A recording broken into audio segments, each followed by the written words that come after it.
Time to demonstrate the spin dash in full glory. Nope. Another thing returning that's going to be very helpful in this level is actually not only the spin dash, since I kind of already went over that in like the last level, but the stomp or the bounce. The bounce in this game has pretty much acts as not only a stomp, but allows us to attack enemies and break certain objects, which we'll probably be demonstrating when I see an object to break. Now the thing about this level is it's more pretty much you're running around a spherical tube, and when you actually encounter with those, I guess, boulders running around, the boulders actually react to your placement on the tube. So you gotta be boulders and these little, sometimes these things. So you gotta be really careful of where you actually step.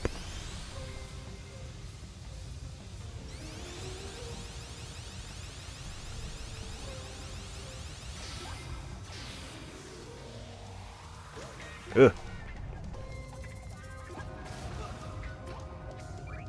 Now these little number things, being I haven't talked about them yet, help you get extra lives. By going in descending order from 5 to 1, when you reach the last number 1, you get a single life.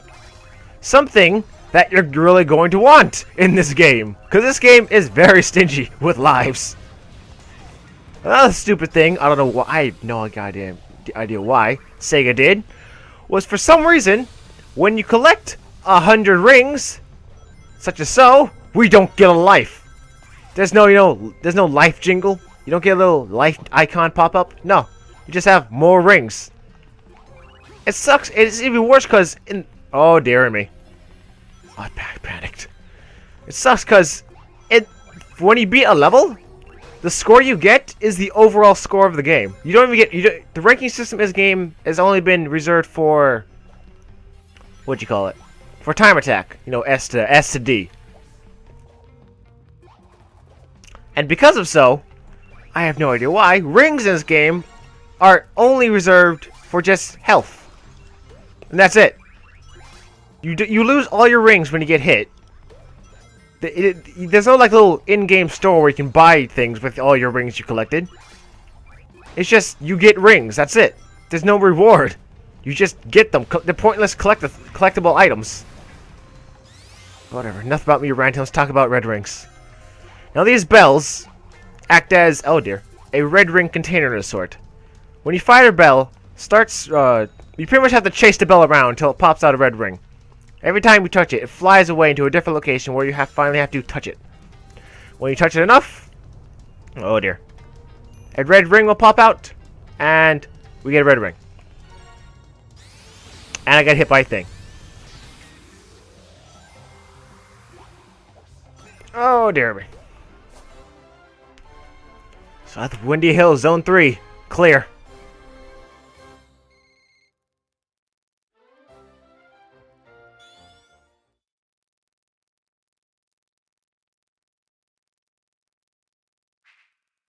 And every time you get a certain amount of flickies, the number gets higher and higher throughout the game.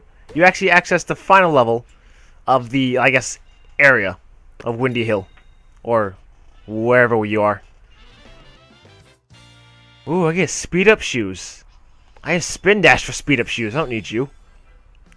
Now, before we actually tackle the Windy Hill Zone 4, let me demonstrate the Windy Hill Circus, or the circuses in the game. The circuses are like pretty much little mini games where you can grind for flickies, which are a big thing in this game for some reason. Even though they're kind of only relevant and story-wise in the very beginning. I believe there are actually 3 types of mini games, or flicky grinding circus mini games in this game. We have this one, which is basically just bounce Sonic or whoever off a trampoline. We have one where it's a seesaw, where Sonic and one of his buddies, either either Tails or later in the game Cubot, kind of like launch each other off.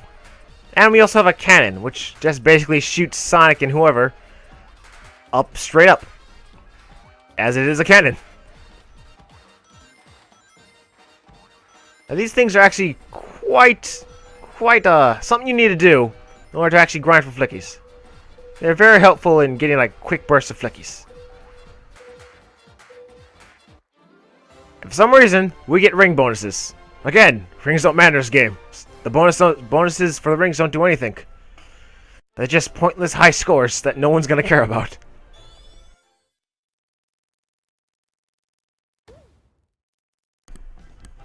So now that's done, let's head over to Windy Hill Zone 4.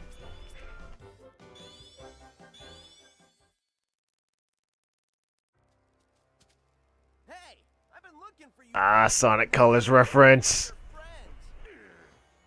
Friends? These are nobody's friends. They are the Deadly Six, and they are your worst enemies. Jazz, show this blue pest how you do things up here. I don't like the thing they're going on with Sonic's mouth, where it looks like he has like a darker shade around his lips. Looks like he's wearing like lipstick or something. Are you disrespecting me? I love that. How quick he responds with maybe. Mess you up. I'd love to stay and watch him disassemble you, but I have business to attend to.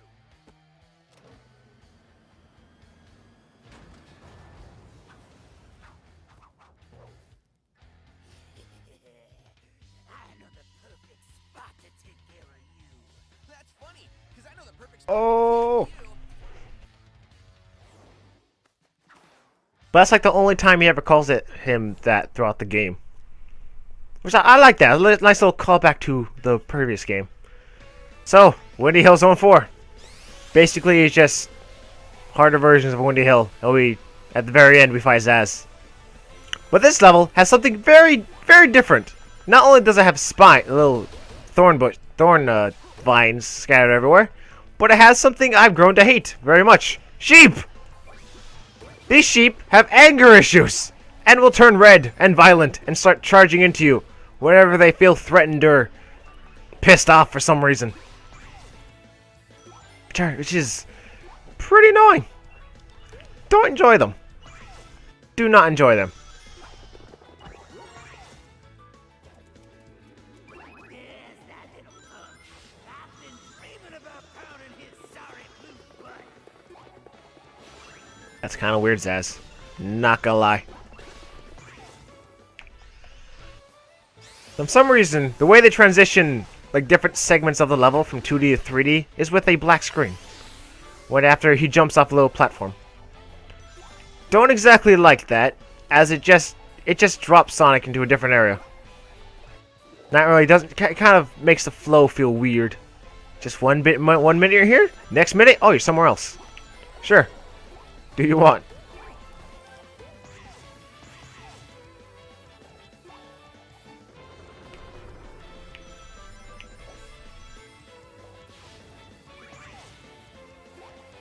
Oh no.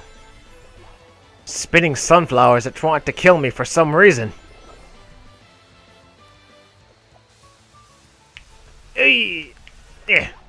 There you go. And now the laws are going up, because gravity in this world does not work well, for some reason.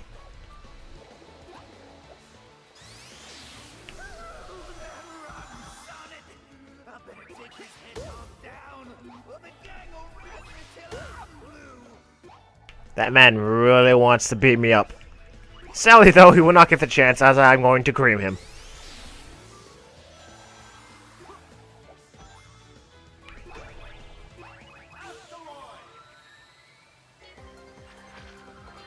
Let's collect all of these things, get in the little secret area, and get me another red ring.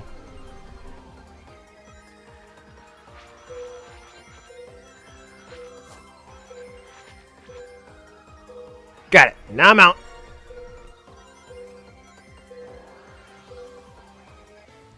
Kind of wish the asteroid had a bit more purpose, or all the wisps had a bit more purpose in this game.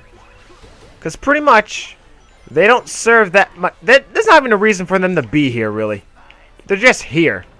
Next up on the menu is Bane. Never understood the inclusion. Because apparently the head of Sonic Team decided, hey, people like wisps. Let's make wisps all the time. That's a good idea, right? Even though the only reason Wisps probably work in colors because there was a reason for them. Here, they're never explained at all. They're just, hey, Wisp. There you go. And again, half the time they don't even have a purpose. Sometimes they're necessary, such in the case of the returning Rocket and Drill. But other cases like the Asteroid and the upcoming Crimson Eagle and the Laser, they're not necessary to beat the game or level. They're just there. And this boss fight, it isn't the whole boss fight, so don't worry. The boss fight is just basically Zaz tosses the moon at you, and then you beat him up. That is the fight.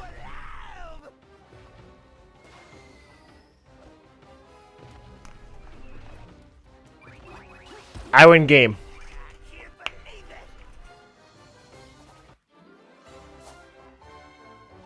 So yeah, Windy Hill Zone 4 complete, and Windy Hill in general is now complete.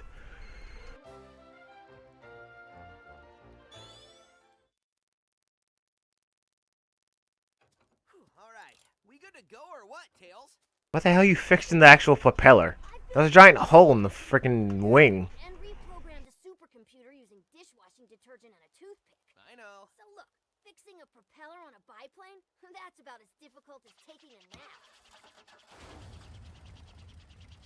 Okay, I didn't need your whole life story. A simple good to go would have been cool. Alright. Good to go! Cool! So they now have access to the plane. Yet they do not fly away.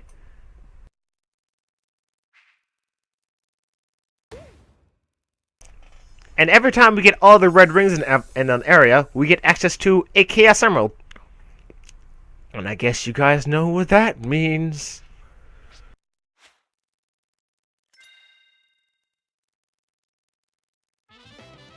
Oh, Gru. All good. We get more rings. Even though they're pointless.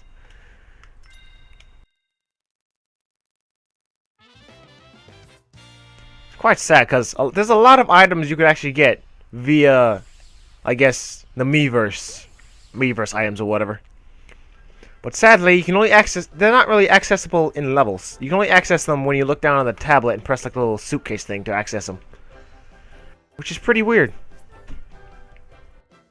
But whatever. Time for Desert Ruins, Act 1, Zone 1. I'm sorry. I'm so sorry.